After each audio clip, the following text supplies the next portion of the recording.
Hello everyone and welcome back after the new year, an exciting new year time to another brand new episode of Most Haunted. Today we are on episode 9 and it looks to be, or I'm hoping to be, an exciting one. Before we get into all that, I just want to thank you for coming back. I hope you have had a fabulous Christmas, New Year, festive period. Happy festivities, happy new year, happy haircut. There's a lot of scalp on show after my visit to the barbers today. I look like a pencil. But in the words of Hedwig, it's what I have to work with. So there we are today. I didn't notice too much until I turned to my side. I'm like, where is the side of my head? Like where? I don't know. So that's where we are today. But I hope you're well. I hope you had a great time. And I apologise for the slight delay. It's just over the festive period, things get a bit hectic. Particularly this is clearly not my full-time gig, so it can be a little bit hard to fit in things around the normal day-to-day. But thank you for your patience and coming back. I hope you're as excited as I am for a new episode. Where were we last time? We were at Charnock Hall, where there was the evil, horrible priest man, Thomas? I want to say Thomas Jane, but no, that's him from The Sweetest Thing and The Punisher. You just called me a dick, I heard you. Thomas, the evil priest who murdered witches and Derek somehow decided was a lovely, kind-hearted man. I feel like, depends how you look at it, it's very much, oh yeah, history is written by the winner, essentially. But today I'm very excited because we're going to Culzean Castle. So this is in Scotland and it's not actually too far away from me, I don't think, because, okay, bear in mind I have no idea where it is. This is a very vague memory because we went when I was in primary school. Oh my fucking god, she fucking dead.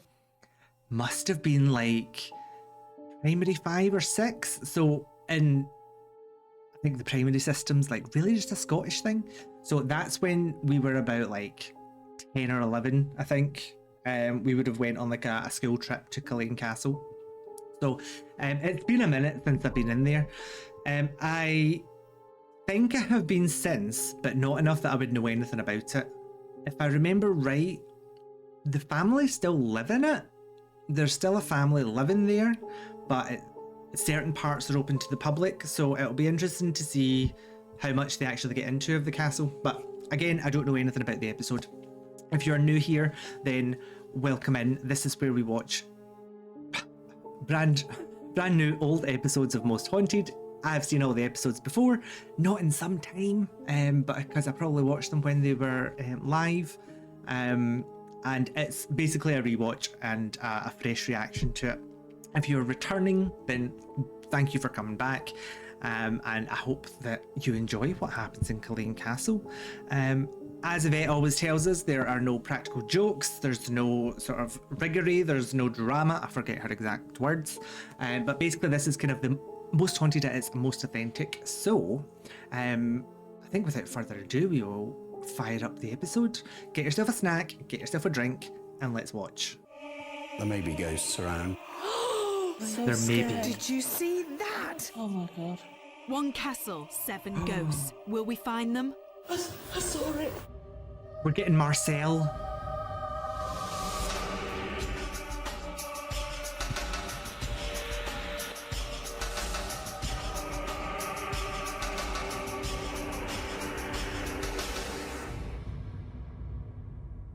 I wonder if this is the episode I remember Marcel from. I'm so excited. Hello and welcome to Most Haunted. Lovely There are feathered many bob. castles in Scotland that we could have chosen to spend 24 hours in. In the end, there was only one. Culzean Castle in Ayrshire. Culzean. Now, not to start already, I don't believe it's Culzean, like Colleen Wing from Marvel, but I assume that it's, at least you didn't call it Culzean because that's how it's spelled.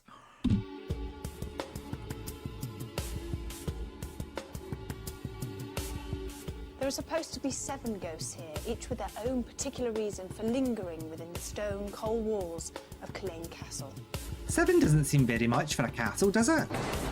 Am I just a hater? Culzean Castle was built in 1777. Although the original building dates back to 1165, it was a stronghold for the Clan Kennedy. Its location was ideal to fend off the invasion by the English, making it a key point of defence for the Scottish clansmen.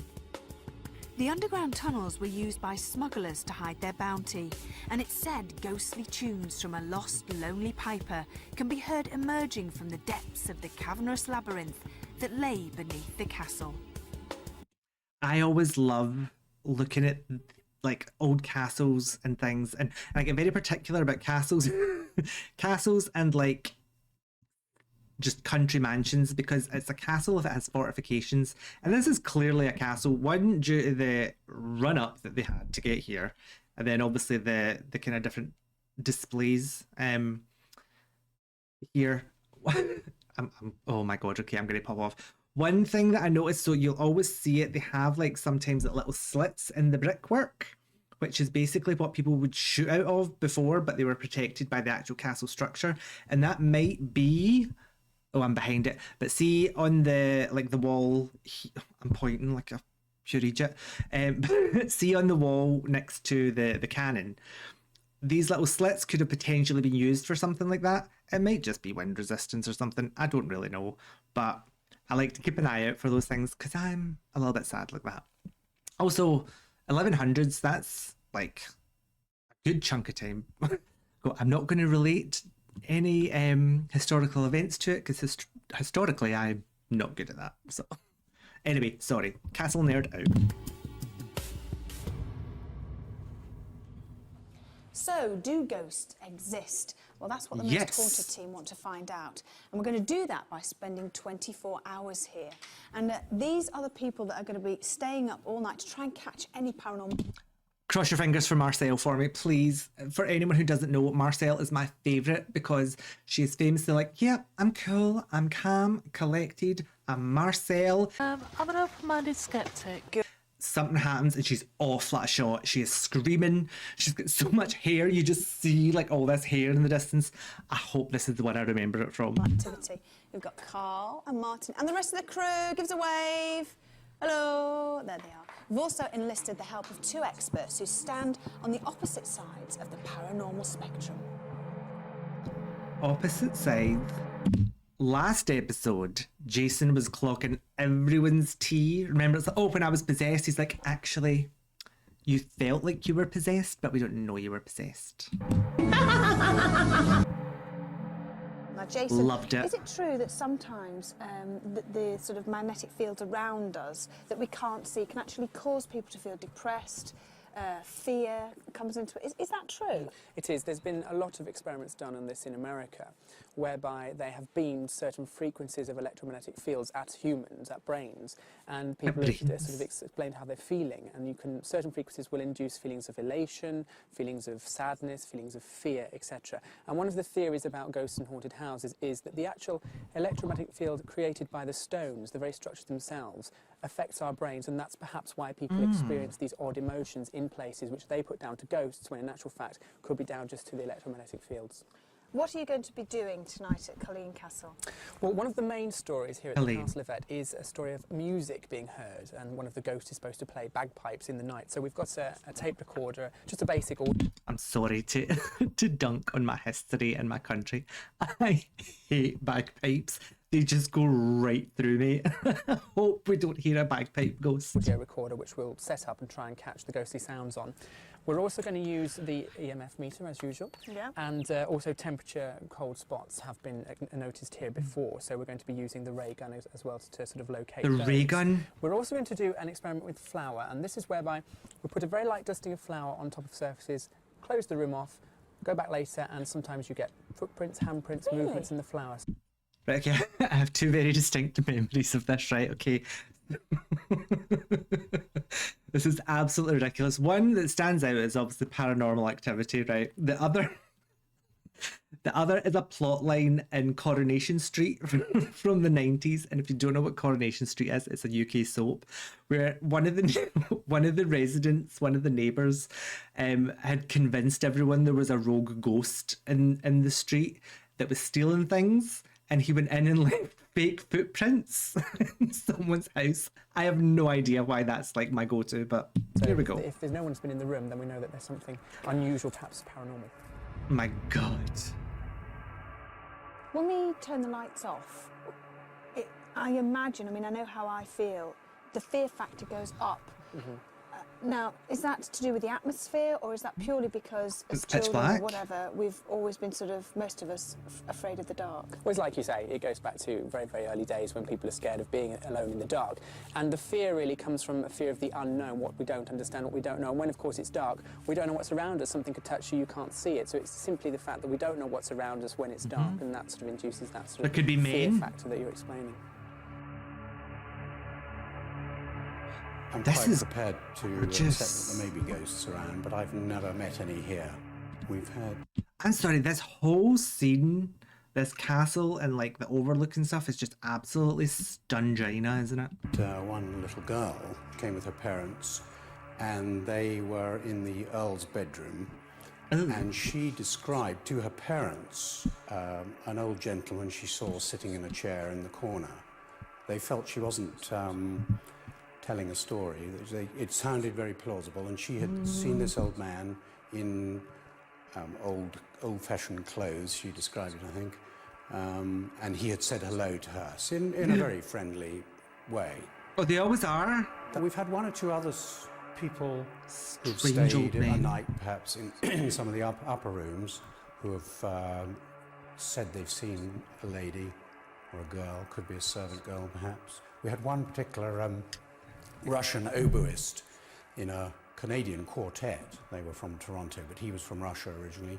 He was quite an artistic type, if you know what I mean. Very... What's he say? Queen. I'm sorry, can we just unpack that? Sorry, I have to go. Quite artistic, if you know what I mean. It was the... Let's just... Russian oboist in a Canadian quartet. They were from Toronto, but he was from Russia originally. He was quite an artistic type, if you know what I mean. I don't know how to take that. How are we interpreting that artistic, if you know what I mean? And is this some kind of muscle memory from meeting the oboist?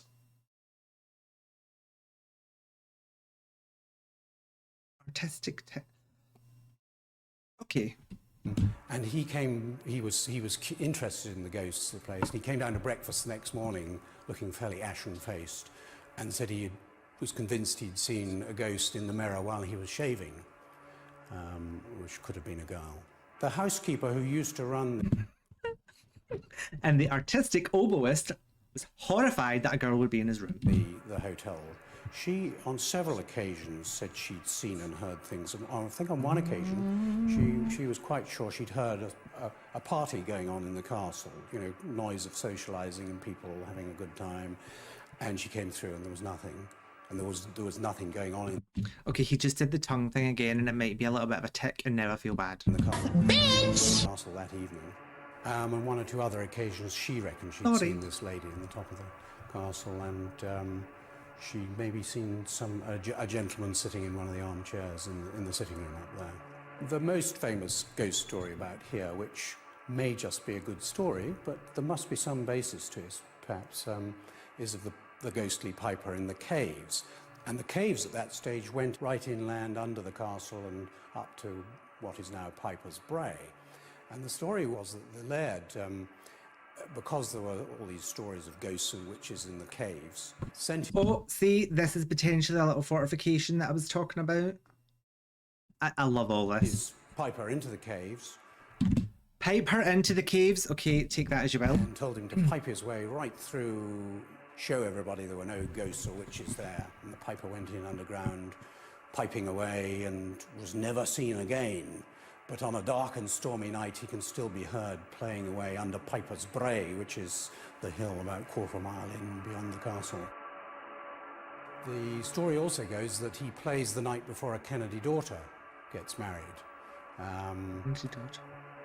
There are two Kennedy daughters coming up to marriageable age, so I'm looking forward to them because I've not yet heard him. I'm guessing that's the people that live there are the Kennedys.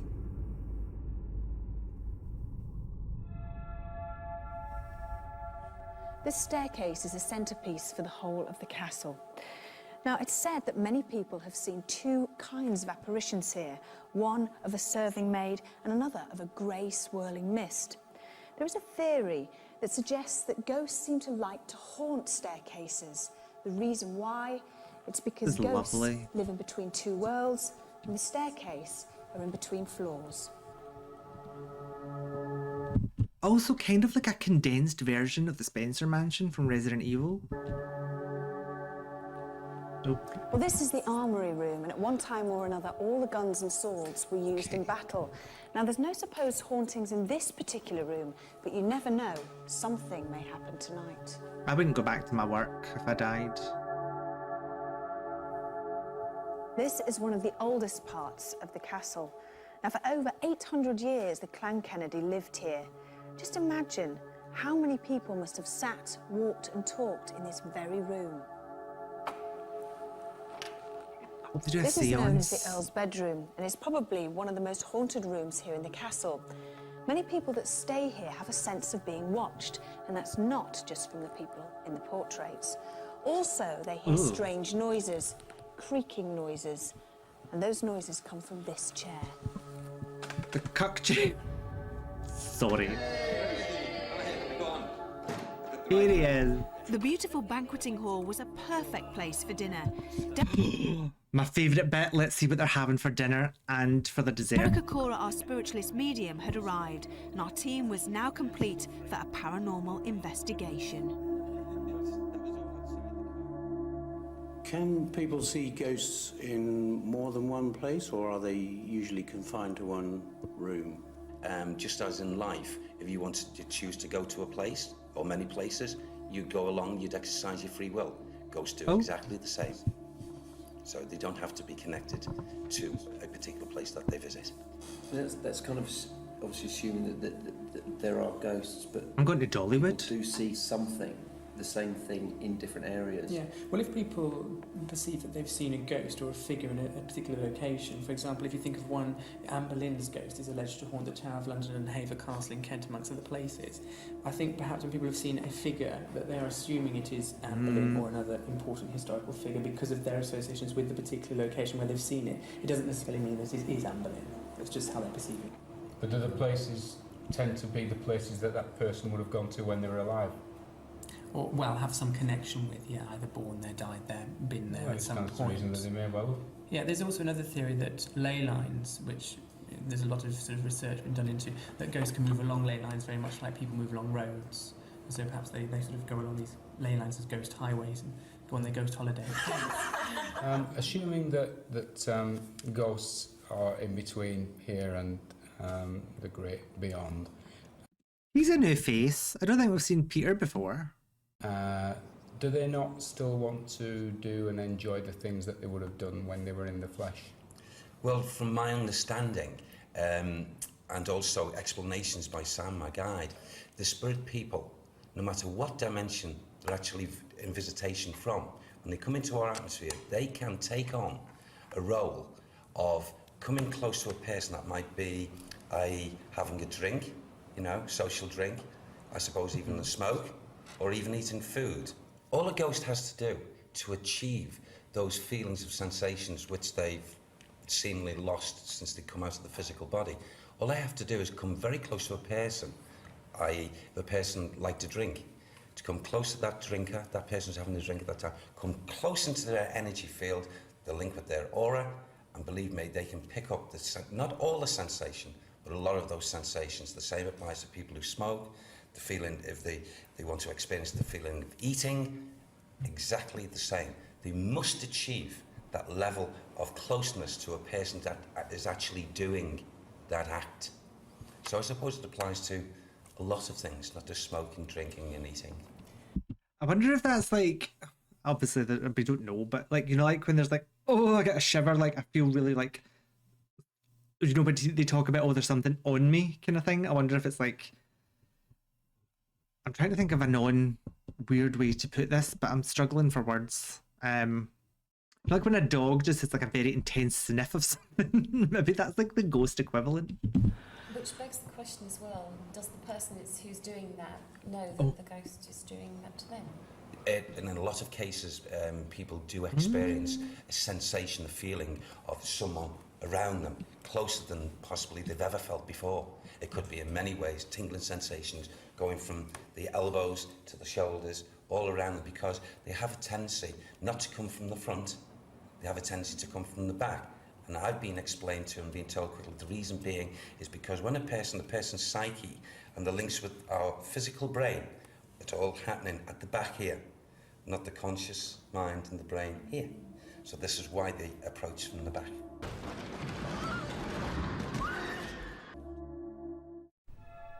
Derek, our spiritualist medium, began the hunt by leading us to one of the beautiful reception rooms on the first level. We can go in here.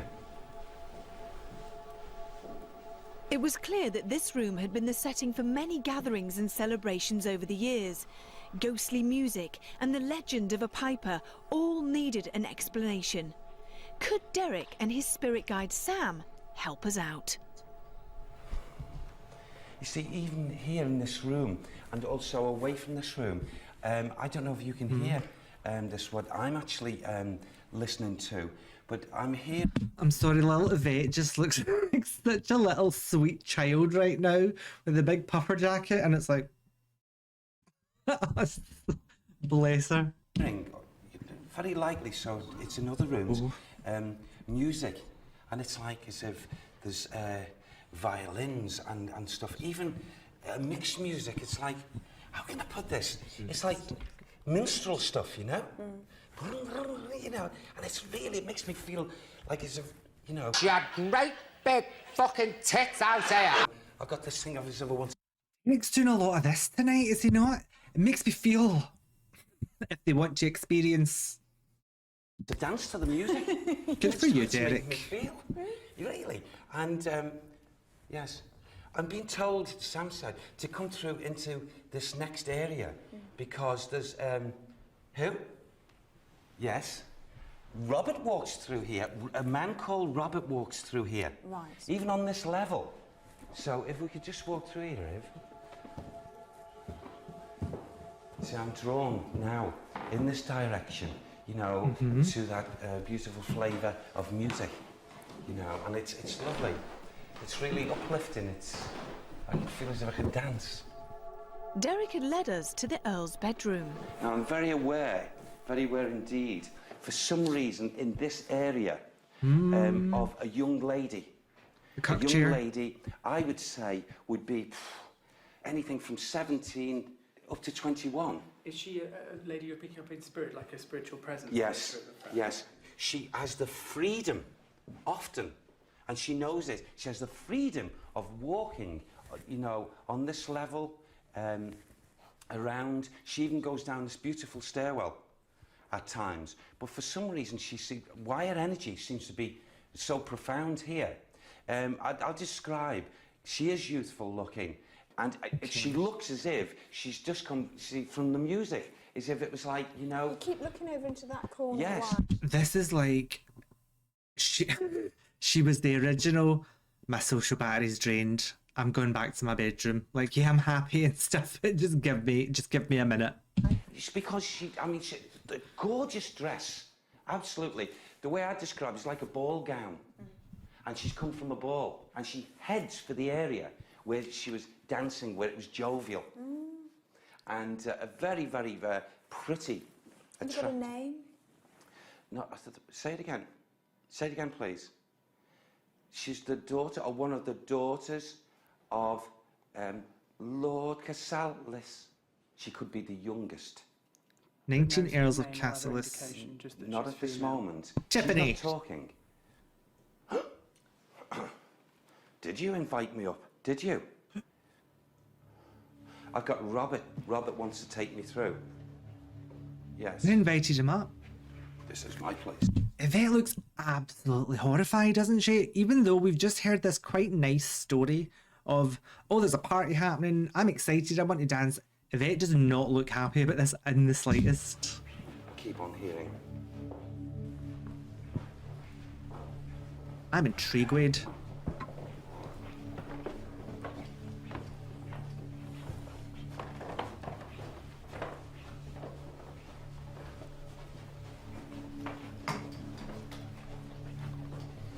Oh, yeah. Yes. Okay, Yvette. Is he not Yeah, nice? everything's okay now. He's just a little bit. Who's this Robert? Is he not? He's a very he's not a bad person I feel like Yvette's been trafficked just now to like a horrible ghost. by any means. Thank you. Okay. I suppose this is his domain, and he wants to talk about this. He was very aware of the balls and all the great affairs that went on in this castle, and he was very aware, and he had guests, or he was part of guests. Yes. See, Sam, get me his name, please, if you can, please. So not Robert? Robert Adams, or is that surname, please? It's either Robert Adam or Robert Adams. And he resides here as a. He comes in. He's not here all the time. He comes in and has a look. He comes in and has a look. This lady is. She is one of the Kennedys. Oh, that's pronounced. Can we walk through? Yeah. It's okay, Yvette, honestly, because I feel this is kindredness. Derek getting a lot of names right tonight.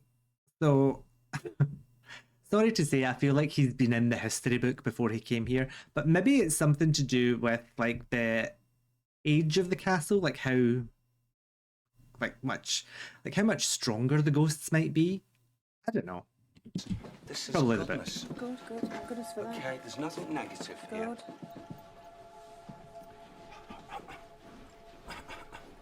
Okay. Yeah. You see, we see music as well. Music. And this is absolutely... I feel all on this level here for some reason is if I've got a gathering, okay, of souls, people who come in. This is... Yvette is absolutely on edge tonight. And I mean, I'm not judging, but it's weird because they're like having two separate experiences, aren't they? Residual energy. Right. This is not so much visitation. Okay.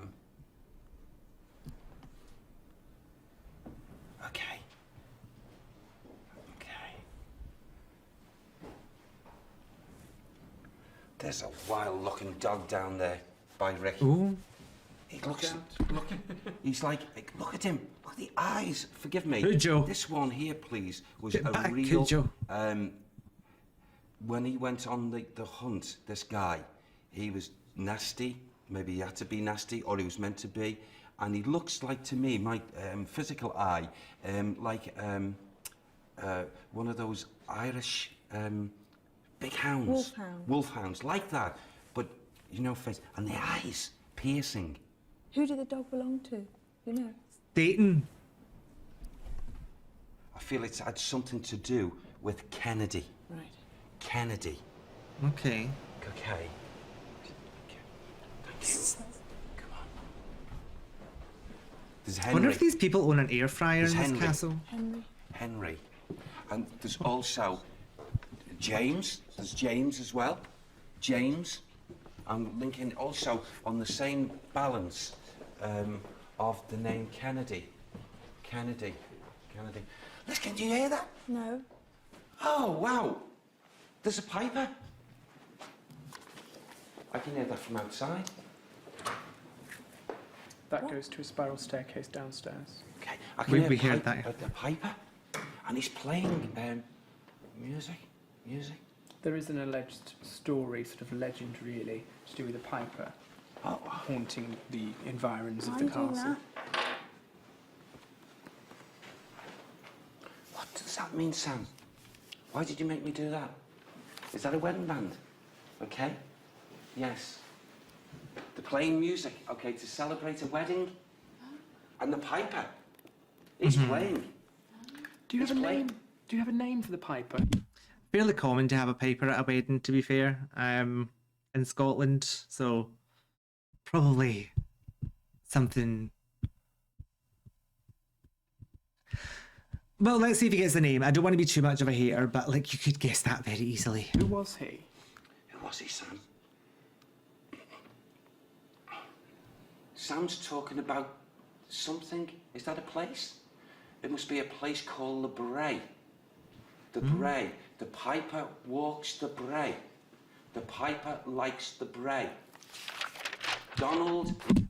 That page flip said exactly what I was thinking. Derek is too on the money tonight. He has been on the Wikipedia. This might have been before Wikipedia. He has been on the Encyclopedia Britannica book reading about this. Likes the Bray. I get the name Donald. Okay. Donald McGregor. Gosh. A big man with red hair. Again, a pretty stereotypical general guess could be made at that. There's no records because it's a story. He's real. He's real, all right. Tell him to play his pipes, then I'll believe it.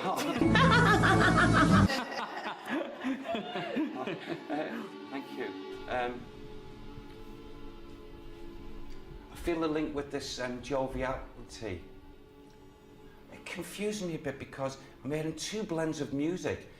Very strongly, the mixed violins and, you know, on the strings and whatever. And then I hear minstrels playing.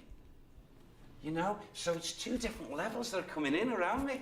But jovial. Yeah, nice. Absolutely gorgeous, yes. They're all absolutely off their faces at a wedding.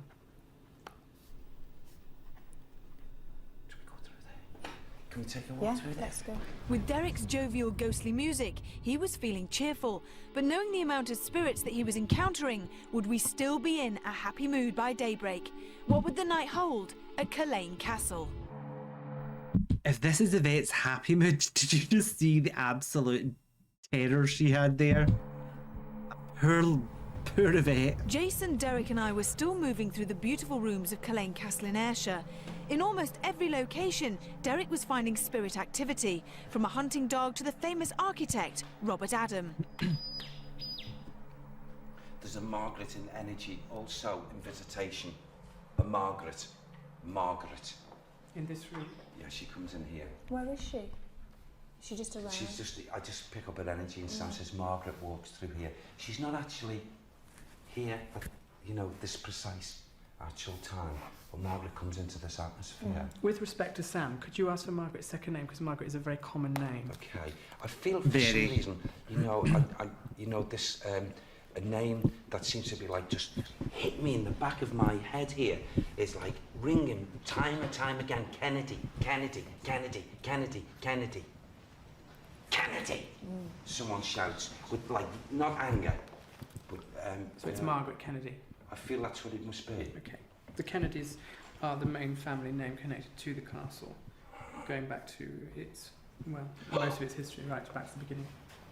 Outside there, just across the way. Thank you.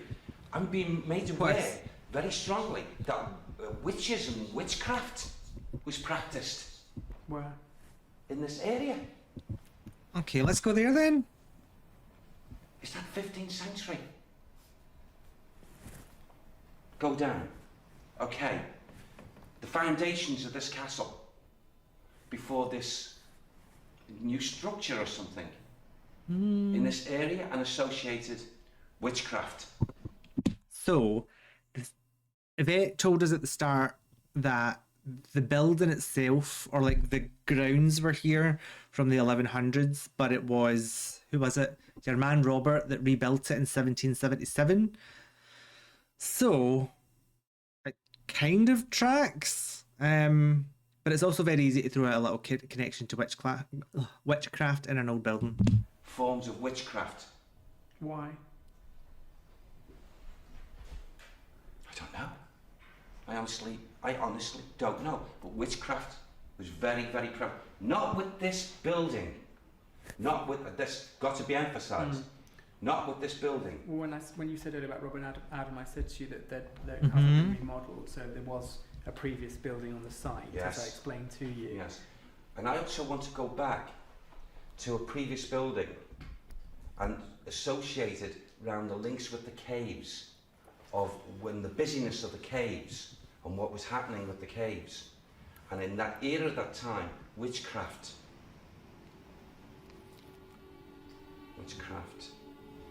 It was like there was a group of women especially, but one woman who was like the leader of the pack. Groundbreaking. That was known. And Sam said she was made an example of. I'm sorry, but a group of women practicing witchcraft in the 1600s. Did he say 1600s? Have I made that up? Round about that time, groundbreaking. There was certainly a lot of activity for Derek, so perhaps by turning the lights off, the rest of the crew would experience something. Let's come in here, in this way. Okay? Right. I'll go first there, yeah? Everything's okay? Yeah, but where are we going? Well, we're going to go here? upstairs, yeah? Are we? Yeah. All right. Okay. Go on then. Do you want to go first? Yeah. Okay.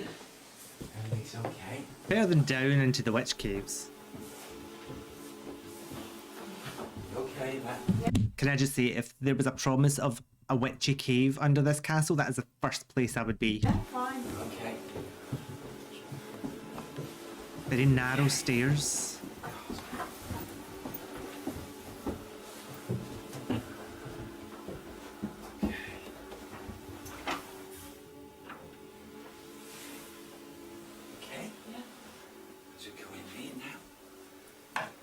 Now, just as we come into this atmosphere now, Yvette, you see, earlier I heard voices, and I'm hearing voices again, like as if there's a conversation being struck, and it went from whisper into like a louder, more, if that's the right word, more clearer conversation. And you know, it's two women. And the strangest thing about it is this, that these two voices, just like the gentlemen's voices, the men's voices, as if I'm listening to accents, and those accents are not Scottish, but American ladies' voices, and giggling, and you know, as if they were very happy, nothing negative about the, like it's very jovial, and I feel as if up in this area, these American ladies were used to, how can I put this, as if this was their area, and as if it belonged to them, or they were happy in this area, and they felt so comfortable and so happy in the time. And I'd like actually to go from this bedroom, I go a little bit further on, see if I can hear these men's voices. Jason, can we get a fact check on this? So he's saying that this is an area owned or like populated by these American women. I guess we don't have a time frame for it, but that, but right, okay, I'm not a historian and I'm not good at it, right? Would they be recognisably American at that point in time? Because if we're looking at 1700s, that is, or like this castle was remodelled round about when the Declaration of Independence was signed. And I know that's not the minute that, you know, they invaded America and took over. It had been ongoing for like much longer than that. But would people be recognisably American, and would they come back? I guess maybe they would, but I need a Jason fact check. Yeah, and conversations. I prefer women's voices. Women are nice. Men. Some men are nice. Derek pulling out the not all men. Derek, the men that are nice don't need the clarification that some of them aren't. Oh, I know, I don't mean it like that. I just feel safe when there's women around. I'd like to go in here. That's okay. That's it. Okay, I'll go in first. Okay. Now, again, I'm getting this like happy and joyous feeling and what have you, but coming in quickly, I'm getting the men's voices again, and happy conversations, and yet the reflections of mind I'm trying to link in with, is if, you know, I don't know if it's a feeling of happiness because it's like a presentation or a feeling, the way I feel as if I've got recognition here. That recognition is for something, but I can't tell what it, I can't pinpoint it. but it's got something to do with the men folk. And one, I feel as if I've got one man who seems to have, if we come into the present day now, two people either side of him, big, burly people, burly men, and wherever this man walked, they would walk alongside him. You know, like we'd say in our modern day minders. Yeah. When a minder minds, Yes. you know, a particular, and I feel greatly important with this person, and yet I feel a good man, a just man, nothing negative. Let's just reflect back on Derek's definition of a good, well-meaning man from the last episode. Was that priest that killed women? So Negative about him, and I feel he was well liked, this man. Do you have a name for the man? Sam, can you give me that back, please? I keep on getting Dwight is given to me, time and time again, Dwight. and I want to feel with this man. He must have had like a military background or something, because I feel, as I felt earlier, I feel as if this man was a just man. There is a connection to General Eisenhower, who was given an apartment in the castle for recognition for his services during the Second World War. of course, straight out of the book again, Dwight Eisenhower. Also, this wallpaper is horrible. Maybe it's just the night vision, but this is Hackett. But it wasn't these rooms here. No, I feel his essence. Okay, he's not in visitation. He's not spirit body coming here. I just feel the residual of the conditions with this person, Dwight, a very just man, very, very strong links, American, and also if this is the case of this man, Eisenhower, I feel as if this must be him, very strongly. Okay. And I feel the women folk are connected Carl, to put that him, light down. okay? Very strongly. Right. So maybe, I suppose, the American ladies that you described were much more recent. Rather, I'm thinking back in the 1700s, unless they were jumping about going, oh my god, we're American and we love it here. It could have been a more recent thing, and they've decided just to stay here after their deed. I've got this idea, which most of the crew probably won't like, but what I would like to do is separate the boys and the girls, and it's something I've It's like, get away from me, you horrible men, you horrible men. always wanted to do. I want to see the difference, how people react Yeah, it'd be to fear. interesting. Okay. So I'd like to put all the boys in one particular place or room and the girls in another, and just see what happens, if anything happens. So which rooms would you suggest for the boys? Well, there's two rooms really that we should concentrate on if we're going to just have the two areas, and that would probably be the Earl's bedroom, where there's allegedly some phenomena occurring, and also perhaps where I hear the oval staircase, again lots of different things reported here, so probably those two areas. Okay, all happy to do that. Yeah. Are you brave enough to go on your own? No, I'm not. Someone's going This is clearly not Yvette's idea. I don't think Yvette came up with this at all. with me. Come on.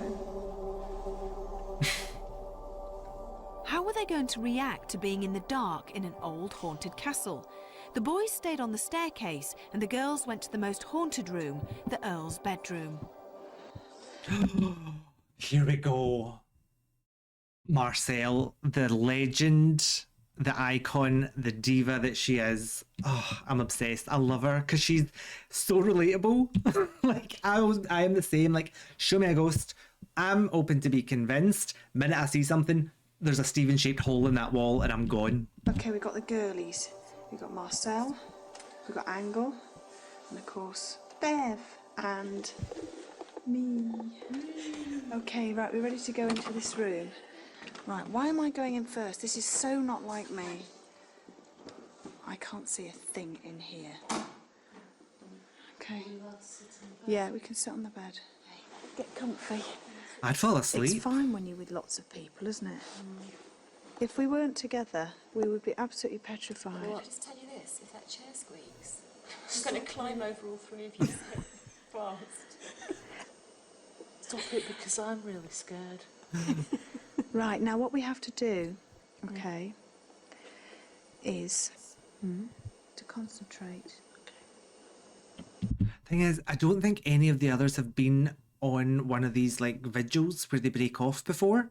So Yvette really is like the one leading the charge here, isn't she? And they'll probably be kind of, I don't want to say green to it because it's like, how do you get used to something like that? But they might be kind of hyper on edge for it. Is there anybody here? If there is anybody here, can you please make yourself known?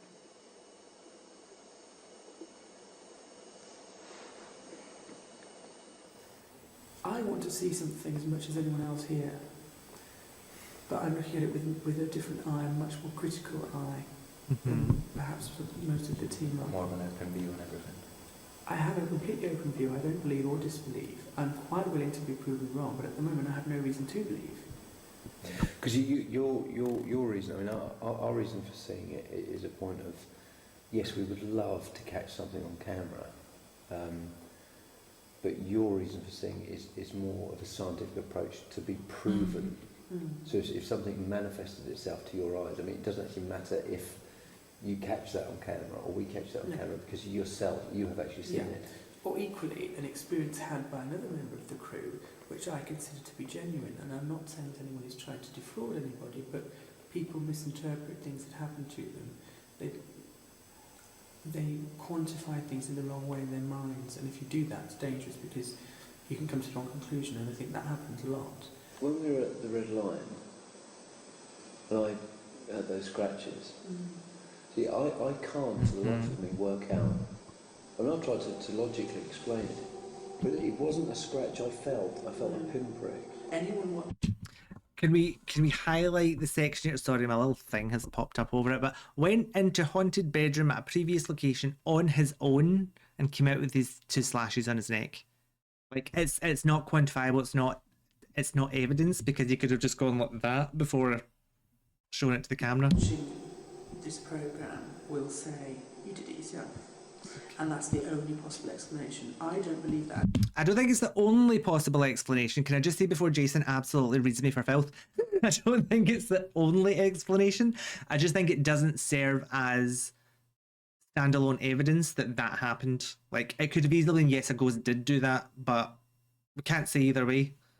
Schrodinger's scratchy ghost. As I said to Rick, what's interesting is if a crew member has experience that I consider to be legitimate. I consider yours to be real. I have no reason whatsoever to question you.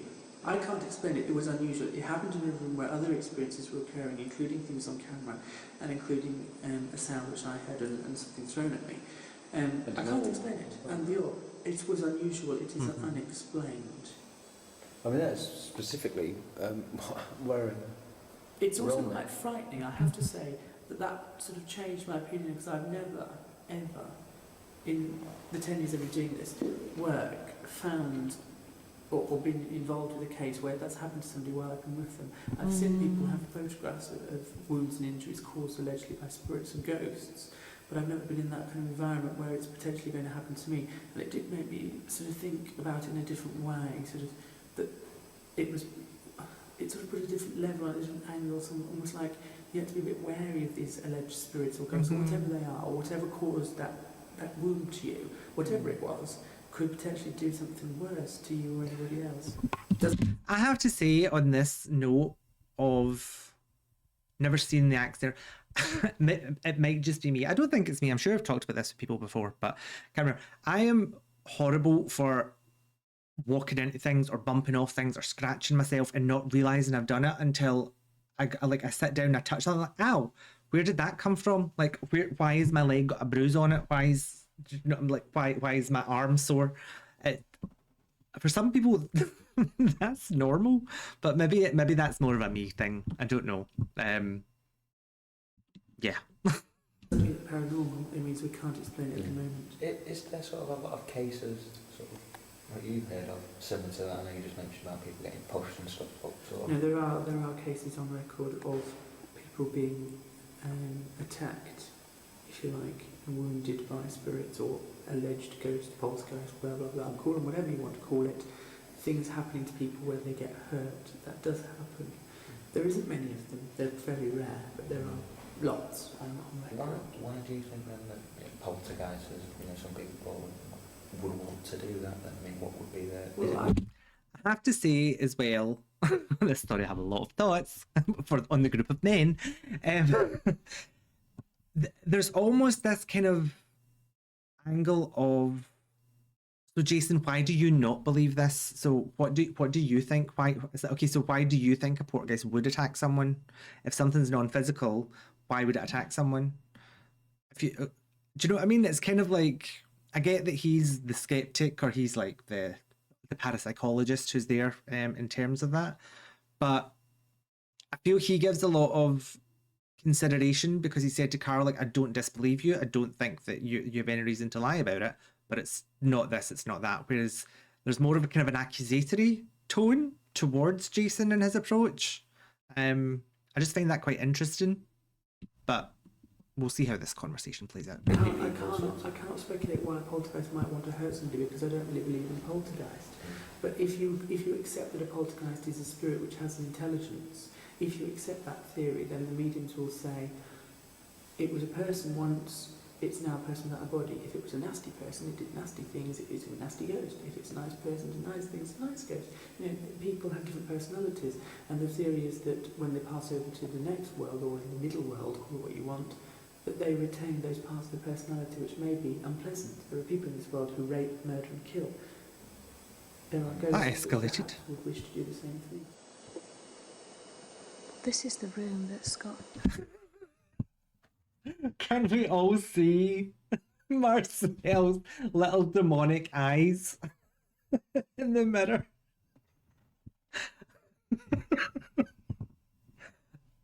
Obsessed. What a queen. A lot of activity in it. My heart's thumping, but I'm not scared, because you're all with me. I'm scared. Are you? Yeah. I don't blame you. There's nobody there, but it's just the How idea. do you know there's nobody there? Oh, Orbs. There we go. If there's anybody here who wants to make themselves known, can you please make yourself known to us? To show us... What's the matter? What's the matter? What's the matter? What? I'm an open-minded skeptic. What's the matter, Marcel? What's the matter? Calm down, what's the matter? I saw a light on the picture, I swear. I saw a light on the picture. I swear I saw something, I swear. It's not... Oh, there on, yes! Did you see it? Oh my God. My heart is going... I'm so scared. That was so distinct. There's more of those.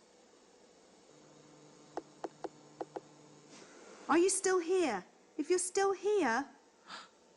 Oh my God. Did you see that? Oh, wow. Thank you so very much. Oh, thank you. And again, please, more. Can you please show us more? I've gone cold. No, you're all right. Come on, please. This is brilliant. Thank you so much. No, it was a massive orb. This is fantastic. That was quite a good one, and it was quite a good series of orbs in response to Yvette's calling out. I quite liked that. I know I slagged off orbs before, but I quite liked that. The picture of the lady seemed to be the main place where the so-called orbs were being caught on camera. We have no idea what this particular moving light is, and in the absence of any plausible explanation, have we caught for the first time that we know of in television history a spirit trying to show itself on camera? It's also got a bit more of a structure to it. You know, it's like a line. Like, I see it, everyone might see it differently, I suppose, but I see like a line, and it's all moving together. Whereas the other ones were moving in different ways, so that suggests that it's not just wind or anything. I quite liked that one. I quite enjoyed that little orb station. Things which are termed orbs, simply because of their shape, are only caught in night vision. No, that's a lie. They have been caught, but very rarely in normal camera. They are only caught in places where ghosts have been seen or paranormal events occur. That doesn't mean that they are ghosts. It leads me to think that they will be connected in some way to ghosts. I quite admire your objectivity, I have to say. I'm sorry, did that bed just pulse? Was that just me? And I have to apologise to you just for being so hysterical when I first danced through. What's the worst thing that can happen? There's really nothing to be scared of. Carl, he got scratched. That was a flash and he'd gone in the room. Where? Where? Where? There's another one. Where? I saw it. I saw it. What? Where? Talk to me. What? Oh my no, God, darling, what? No, What? It's it's like a sensor. What sensor? There's a flashing light on the ceiling, alright, and it's very constant. Oh, Marcel! Like I said, the scariest thing in this room is Marcel jumping. What do you... I love her so much because she's like, I have to apologise for being hysterical. Oh my God. I think the girls possibly would see if there was anything. If there was any good. No, it's not. One thing I think we need to get straight in these investigations is people have to know what they're looking at, because that is a prime example. What was it? I didn't actually see. All it is the flash on the burglar sensors, the movement sensors on the burglar. We're looking for ghosts, and yes, you spot the sensors. But people spot them all the time. I mean, we had one earlier on. I have to say, actually, there is a sensor light in the room where the girls are. People are getting carried away, and I think the desire to want something to happen is too much. We want it so much that we're looking for every little thing, and oh my God, there's ghosts everywhere. And obviously, that's all a complete load of nonsense. I think we did incredibly well, and for me and Marcel especially, because we are the biggest wussies going. But what we caught on camera, I think, is really good. I would love to see that big white light that was over by the picture. I'd love to see what that actually looked like, because I saw it, and that to me was just amazing. It was exciting. I've seen some orbs. From the sound of your voice, it did seem to be responding. Definitely. It happened more as you talked more and as you got more excited. It seemed that it was listening more to Yvette than to anyone of us. And it's also very interesting, the change in group dynamics. So I think the experiment to split the boys and the girls, as much as I hate things like that, Yvette's demeanour has totally changed. So she's gone from being supported and being like sort of coddled by Derek and Jason and being in the middle and very horrified. So she's leading this group and she steps up and she's reassuring Marcel. She's calling out. She's a lot more confident in this setting. Maybe like it recognised your voice, or it liked your voice. After spending 2 hours in the Earl's bedroom, we left excited with the orbs and the unexplained light we had caught on camera. The boys, however, after spending their time on the staircase, had seen nothing. Some had returned to the Earl's bedroom in the hope that they too could catch some spiritual activity on camera, but to no avail. I love her. For the group of girls, that ghost is dancing in front of the painting. She's like, yes, let's go. Girls' night. Boys show up. She's like, oh wait, don't waste your time. Perhaps if the spirit of the daughter of Cassillis is present in the Earl's bedroom, she only wishes to communicate with other ladies.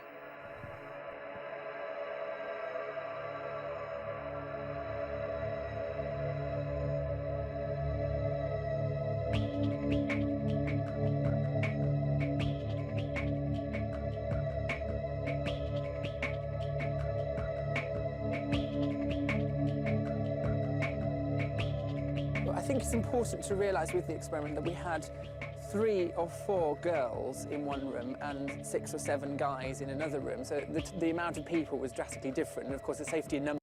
So coming back, sorry to interrupt, Jason, interrupting man. So the windows on the kind of turret parts would be part of the fortification of the castle, I do believe. They just happen to have been turned into windows, whereas they would probably have just been open spaces before that would be specifically used for that purpose. So the feelings of people in a big group are going to be less frightened. I'm sorry, I'm talking as if I know anything about this. I'm just going off the very limited knowledge I have of these buildings.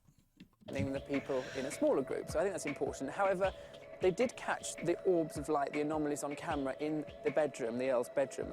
As Yvette experienced these orbs, one, the largest, I would most definitely say, would be attributed to the young lady. that I actually saw there.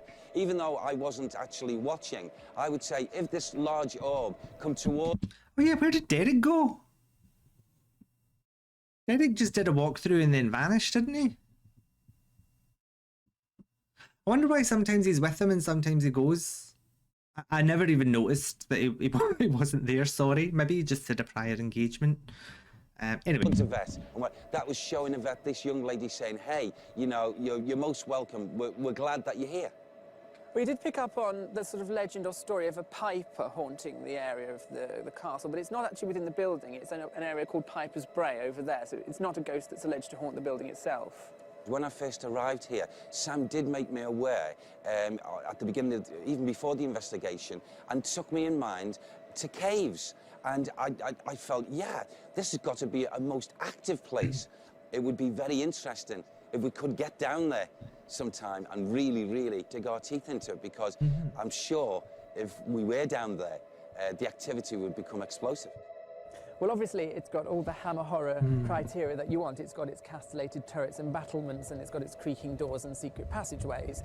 All of those things add up to a typical haunted house. And once again, I think a little bit of mass hysteria and over-expectation took over on a part of many crew members. I tried to remain level-headed here, and I think I managed to do that, but perhaps a few other people didn't, and they got a bit spooked by perhaps nothing more than shadows in the dark. In my opinion, Culzean Castle is quite unique as far as being haunted and also packed with different residual energy. Seven ghosts. You know, most unusual to get a Scottish and American flavour intertwined in with each other. It's quite exceptional to me, that. First of its kind. Spending 24 hours in a beautiful castle steeped in history was interesting for some, exciting for others, and fearful for a few. Stop it, because I'm really scared. Oh my god. Oh, I saw it. Sleep tight. Well, that was an interesting one. Let me zip and we will discuss. Right, well, that was an interesting episode. I feel like that kind of scratched the itch a little bit for the last couple of episodes where we didn't really get much happening.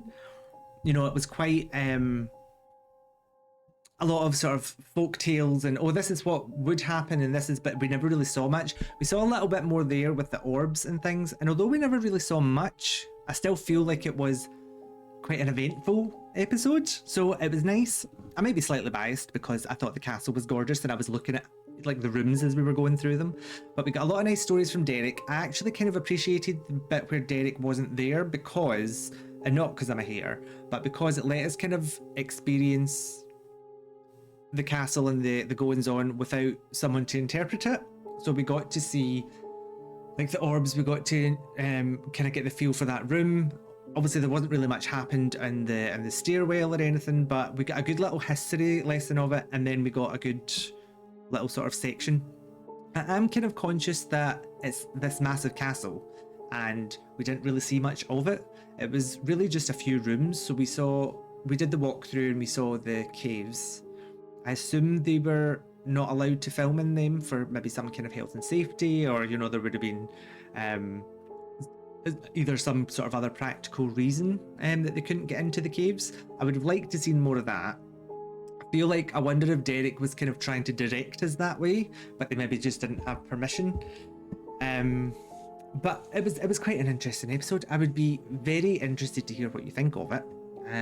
Whether it's whether it's about my absolute sort of all over the place in terms of observations, or whether it's about the episode itself. I did just do a quick Google, and on the National Trust for Scotland house, it talks about the castle. Basically what you can do at the castle, there's like all these events. The castle itself is open at times, other times it's closed. It must be whether people are staying there or what's happening. I don't know specifically, I'm just sort of guessing at this point, guessing like a confident man. But there's a lot more to it. So there's a lot in the grounds, there's a lot sort of in the kind of, it's a national park, so there's a lot more to do there than just the castle. There is a little section on the website though, which I wanted to read through. There's not too much of it. There's a full sort of breakdown on the website if you want to read the whole thing.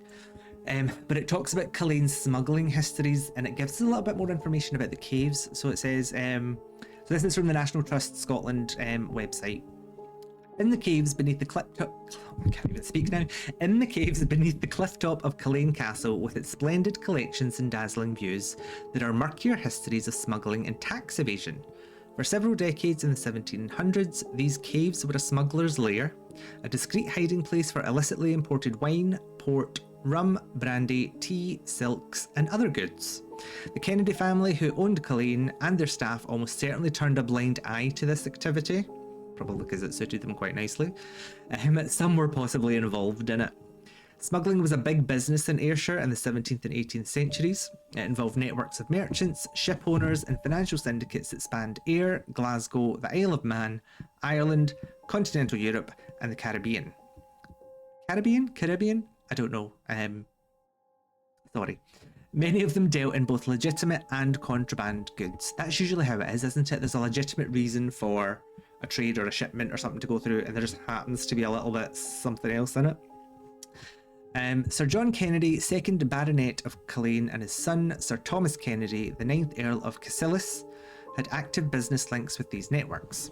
We know, for instance, that Sir John co-owned a boat seized by revenue officers in 1726 when running contraband from the Isle of Man to Scotland. Sir Thomas Kennedy's farm manager, Archibald Kennedy, no relation, ran a wine spirits business from a bedroom in the castle, trading with prominent smugglers on the Isle of Man. It's also been suggested that the house of Scipio Kennedy, I assume Scipio is in sort of quotes, so I assume that's like a nickname or something. So it's also been suggested that the house of Scipio Kennedy was used for meetings by merchants involved in smuggling. And then we've got a few pictures. I'll not describe them to you. Ayrshire smuggling boom. There were two main reasons why Ayrshire was a smuggling hotbed: geography and taxes. In order to finance various wars, the government imposed high import taxes on goods like tobacco, tea, French brandy, and rum. However, on the nearby Isle of Man, which the Duke of Atholl controlled, the duty on these goods was lower than on the mainland. Shipments of goods could be landed legitimately on the Isle of Man, smuggled in smaller boats to the mainland, and sold around the west of Scotland. Some of those involved may have been motivated by politics as well as profit. Rather than pay taxes to the Hanoverian government, Jacobite supporters, including perhaps Sir Thomas Kennedy, opted for smuggling goods. So it was an active decision to not fund the the monarchy or the ruling class, I suppose. Right, last section. The caves at Culzean. So Culzean was an ideal spot for this activity because its coves and caves were perfectly suited for landing and storing illicit cargoes before moving them on to customers around Ayr and Glasgow. A stairway probably linked the caves to the original castle kitchen above, and they were probably used as storage cellars well before the smuggling boom.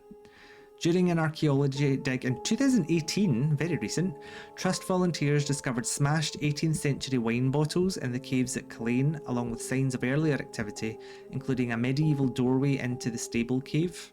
In the castle caves, with their barred windows and stone fortifications, there are remains of living quarters, including a latrine and cupboards cut into a wall near an entrance. A guard protecting the valuable contraband from the excise men or other unwelcome visitors could have kept their lantern or pistol here. Oh, killed them.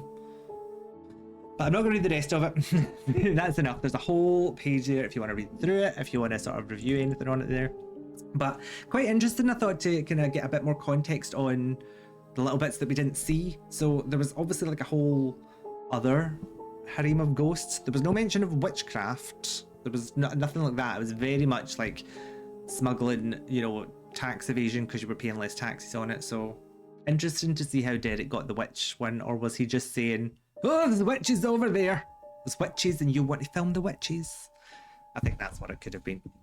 But yes, I would love to know your thoughts on it. I actually really enjoyed that episode. I thought it was good fun. I liked the little bit and the little inclusion of Marcel, my fave. So I am a happy bunny.